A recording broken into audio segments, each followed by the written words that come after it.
Do you know what your dad does for a living for work? Well, anyways, he doesn't really tell me, but I think it's about the football team, about E&M. Pressure, hangs a U-turn, stays alive, and a run for a first down for Preston again. He's got it outside the numbers and into the end zone. Touchdown! Greg is on fire for Texas A&M and the Aggies, and we have a number of folks who unfortunately fall privy to that same corrupted mentality. A&M is a culture. It is the essence of Texas.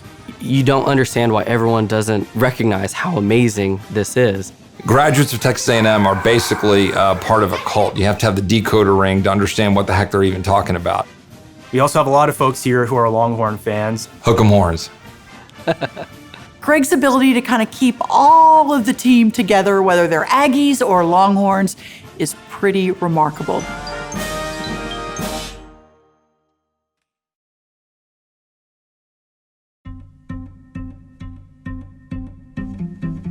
So the Texas Public Policy Foundation is the largest free market, state-based think tank in the nation. Of course, everything's bigger in Texas, so we have to be, right?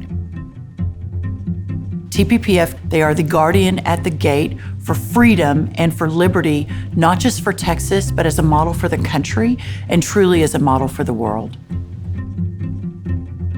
I think Greg was my 10th hire. I don't know what she was thinking to offer a 25-year-old a job to say, hey, will you just take care of the business side of the organization? It was a very small, very kind of upstart organization. But I knew there was something very special about Greg. I didn't know anything about this world. She was always really good at challenging me and saying, no, I think you can do this, and giving that belief that, no, I trust you to do that. What a fitting segue into the main event at lunch. When I became CEO of the Texas Public Policy Foundation, I realized I needed a partner to help me run the organization. I saw in Greg someone with great leadership ability, although he didn't always believe that he had that. And it was a very obvious choice to elevate Greg to be our executive vice president. Being executive director was fantastic because my whole job was how do we make people effective and how do we make things happen. Our culture and our people are our greatest strength. And as we continue to grow, going from 16 employees to over 100 in 15 years, how do we maintain that culture? So one of the things we've introduced is the servant leadership training, and Greg has been instrumental in that. I want to make sure you guys understand high level what the purpose of this is and what we're trying to actually accomplish here.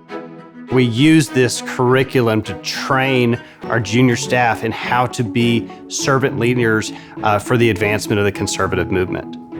What Greg did was bring to life this idea I had, which is that people in the policy world could go with their arms open to members of the legislature, members of Congress, staff members, members of other think tanks, and say, what can we do to serve you?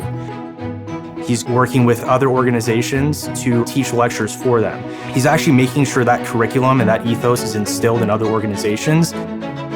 Ultimately, what I'm trying to do is help people see the best versions of themselves. You know, what Ted Lasso always says, like, be curious, not judgmental. And I think if you are really trying to understand where people are at and understand what they need, you can ultimately solve problems for people and help them solve problems for themselves. And that's how we accomplish big things.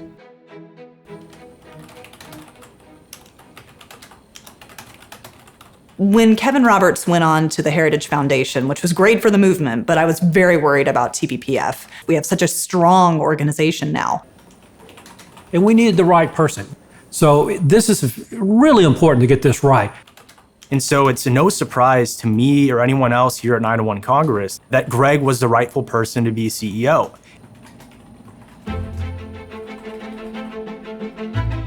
When he was in the executive director role, he was the anchor, the engine driving us towards our vision. And so he maintained that clarity of focus on TPPF's vision. Since at least 2015, TPPF has been working on the conservative Texas budget. When we started that effort so long ago, the idea that you don't have to spend all the money was sort of a new concept. And it was extraordinarily unpopular, but we just kept at it.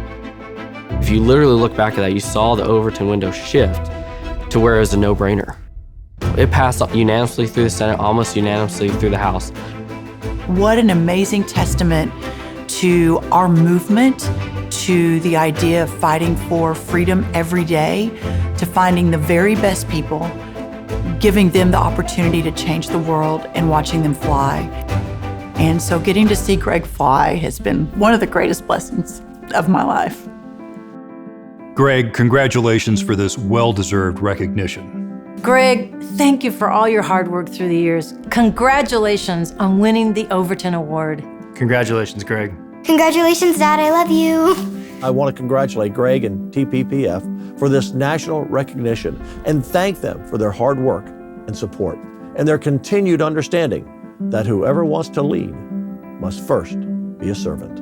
I want to take a minute to wish Greg Sindelar a hearty congratulations on winning the 2022 Overton Award. In fact, I'm so confident that you deserve this award that I'm willing to say all these good things despite knowing that I'm bragging about an Aggie. Greg, I'm so proud of you, but I am not surprised. So congratulations, and I love you. Congratulations and hook 'em. They'll give it to him, and he got the first down. You know, with Greg at the helm of the Texas Public Policy Foundation, First down, Texas A&M. I know that the people of Texas have a lot of great wins in their future. Gonna go deep to the end zone. He's got a man. Touchdown!